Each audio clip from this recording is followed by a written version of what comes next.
Welcome everyone to the second part of the return on property investment, whereby previously we covered about the rental income, how to calculate the rental yield. So for today, we are going to calculate the second part, understand the second part, which is the property equity.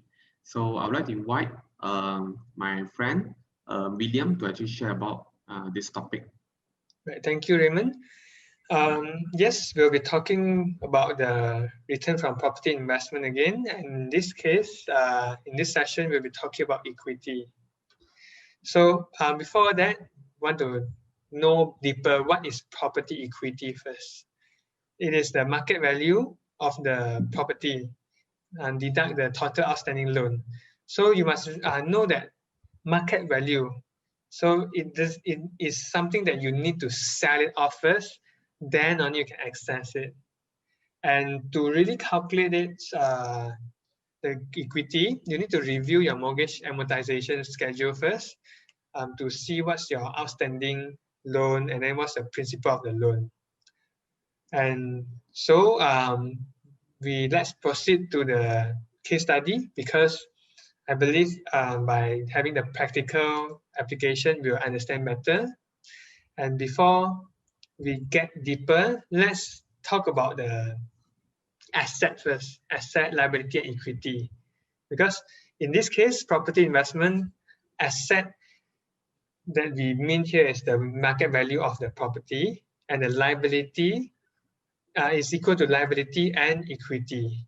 So if you tweak around with the property formula, it is equity equal to the market value minus by liability. So let's look at the blue box. We'll be using that as our case study along the way.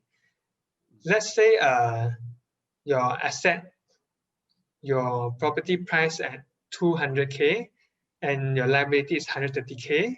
So your equity is 70K. Is everything so far okay? Okay, so just want to ask about what do you mean by liability? Oh yes, good question.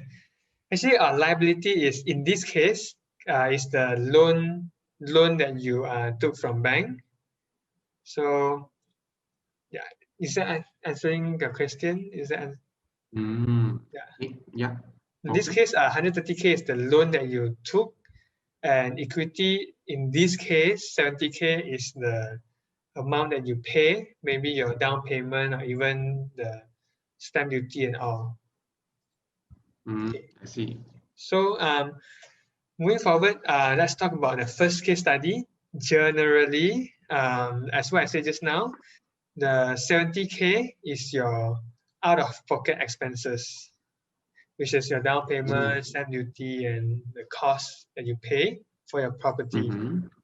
But let's say you buy a property that is 20K below market value. So the asset here is still the same because it's net worth. The asset here is market value, so it's net worth. And let's say your liability is still the same, 130K, and your out-of-pocket expenses is, let's say, 50K.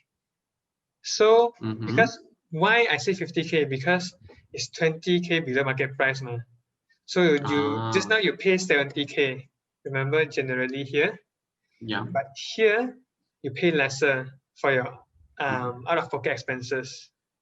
However, if you remember the formula here, the equity must be equal to asset minus liability. So it is 70K here. Everything okay so far? Oh, okay. That means somehow, even though I paid 50K, but my equity becomes 70K because I bought a property which is 20K below market value. Yes. Is that what you're trying to say? Okay, yes. Understood. Good. So let's move on to another scenario. Let's say you do renovation with 25K. So here you can see that you spend extra 25K out of your pocket expenses. But then you realize that why asset increased 50K. So this is another scenario that let's say you do renovation, normally the price, the net worth will increase. So in here, we assume that the asset appreciate 50K after you spend 25K for renovation. And then in this case, liability is 130K. So the equity will increase by, just now it's 70K, then now it's increased by 50K because the amount of asset increases. So I see. okay? Okay. Everything okay? Cool. So next is a more complicated thing because just now we mentioned about amortization graph. So when we need to talk about calculation, the really precise calculation, we need to include this amortization graph.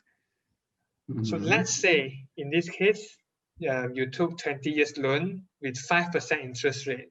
That's an assumption. So in this amortization graph, if you're new, let me explain to you. This is the amount of principal and interest that you pay throughout the loan tenure. So all the mortgage loan that you take for your property price will look almost like this, where if you see in the beginning, the interest rate will be higher and the principal amount will be lower. But towards the end of the loan tenure, the principal will be higher and the interest rate will be lower. This is just a common thing in amortization graph. So you also can see the table, the amortization table will look like this. You'll see the balance will slowly reduce, and you see the principal will increase slowly, and the interest rate will be higher from the start. So let's say we do a case study, the fourth case study, using the 10-year. Let's say we sell in a 10-year. Let's say the balance is 80.1K, 80.9K. So let's say the price of the asset of the property remain after 10 years, at the 10-year. So out of pocket amount still the same because it's what you pay initially. But if you see the liability, right, reduces, which is what the thing that we showed just now, the table, at the 10-year, the balance is 80.9K. So you see the price of the liability reduces, the amount reduces, and you realize that the equity will still increase because although the asset remain the same, but the amount of your loan reduces, so equity increases. Okay. So, but then that is a worse, not so good case scenario. But let's say the price increases after 10 years. Let's say increase to 300K, and in the same time your liability still reduces because you have paid off your loan to a certain amount. Then you realize that your equity actually increases this much. So actually, to conclude the whole 4 case study, it's actually very interesting thing how to calculate equity because there are many factors affecting like the amortization graph, the market value, and also let's say if you invest a bit money to renovate it, your asset net worth might increases. So I think today I'll be sharing until here. Let me know if you have more questions, and maybe you can drop your questions below the comment box also. So if there's is there any question from you, Raymond? So far I think it's quite clear, and then I find that actually when we talk about investment, this kind of sheet I find that is very important. When I say sheet, it's actually referring to the balance sheet. So I think some of the audience, some of the friends one of my customer also asked, how about the monthly installment that you pay? Aren't she, isn't it considered as one of the out-of-pocket expenses? So the answer is because right now we are talking about balance sheet. So if we talk about asset, liability, as well as equity, these three things. The other one will be in terms of the income statement, just like how you analyze a share lah. So the income statement part is the one that you talk about. In this case, month by month expenses in terms of maintaining property.